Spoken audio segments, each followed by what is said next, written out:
आज हम लोग पढ़ने वाले हैं साउंड चैप्टर। साउंड चैप्टर का शॉर्ट नोट्स। सबसे first number frequency.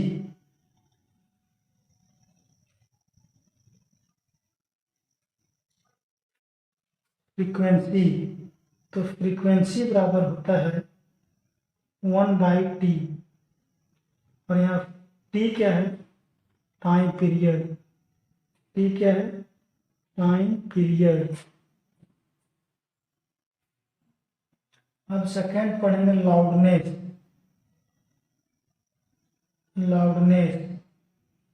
Loudness directly proportional to amplitude का स्क्वायर। थर्ड देखते हैं ग्राफ।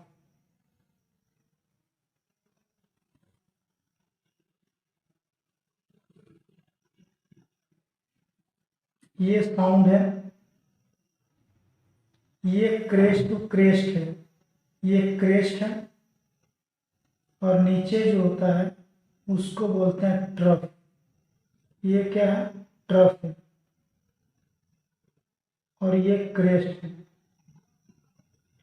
तो distance between two successive crest इसको बोलते हैं लैम्डा। और लैम्डा क्या है? वेवलेंथ है। लैम्डा क्या है? वेवलेंथ है। लैम्डा है वेवलेंथ।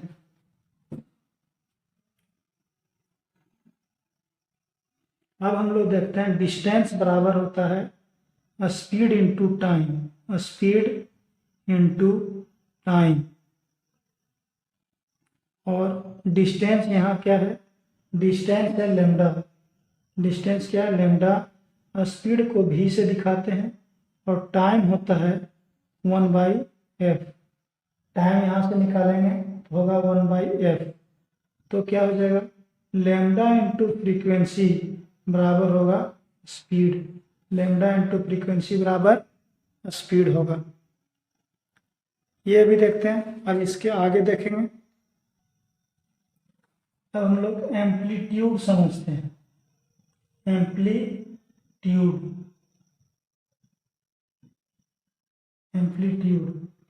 ये है मेरा ग्राफ। ये ग्राफ है। ये है मीन पोजीशन। ये क्या है? Mean position. The displacement of particles from mean position to highest position. ये है हाईएस्ट पोजीशन। इसको कहते हैं एम्पलीट्यूड। इसको कहते हैं एम्पलीट्यूड। जितना ज्यादा एम्पलीट्यूड रहेगा उतना लाउडनेस होगा। उतना क्या होगा? लाउडनेस होगा। उतना लाउडनेस होगा। इसीलिए हम लोग loudness equal to directly proportional to amplitude का square. Loudness directly proportional to amplitude का स्क्वायर। और अब देखते हैं हम लोग फ्रीक्वेंसी।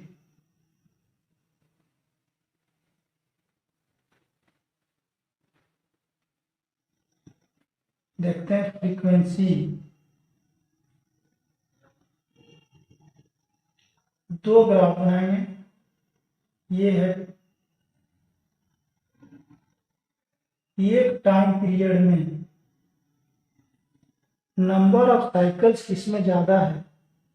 जिसमें नंबर ऑफ साइकिल्स ज्यादा है उसका फ्रीक्वेंसी ज्यादा है। उसका फ्रीक्वेंसी ज्यादा है। का नंबर ऑफ ऑसिलेशन ज्यादा है उसका फ्रीक्वेंसी ज्यादा है।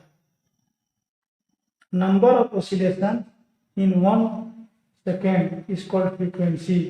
तो फ्रीक्वेंसी क्या होता है? नंबर ऑफ ऑसिलेशन पर सेकेंड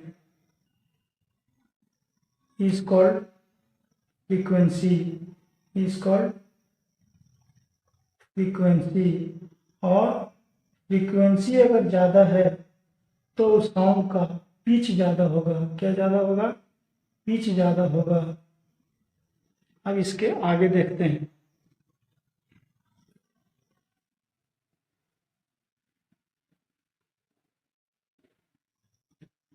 इको के बारे में समझते हैं। इको, इको समझते हैं। ये कोई बॉडी है जिससे साउंड प्रोड्यूस हो रहा है, जिससे साउंड प्रोड्यूस हो रहा है, और ये एक रिफ्लेक्टिंग सरफेस है। क्या है? Reflecting surface. Reflecting surface. अगर ये मिनिमम डिस्टेंस, ये मिनिमम डिस्टेंस 17.2 मीटर है, तब यहाँ पे इको सुनाई देगा। इको मतलब अगर यहाँ से साउंड आया है हेलो, तो इसको रिफ्लेक्ट करने के बाद सुनाई देगा हेलो हेलो हेलो। ये होता है इको। अब हम लोग समझते हैं इसका फॉर्मूला। इसका समझते हैं फॉर्मूला।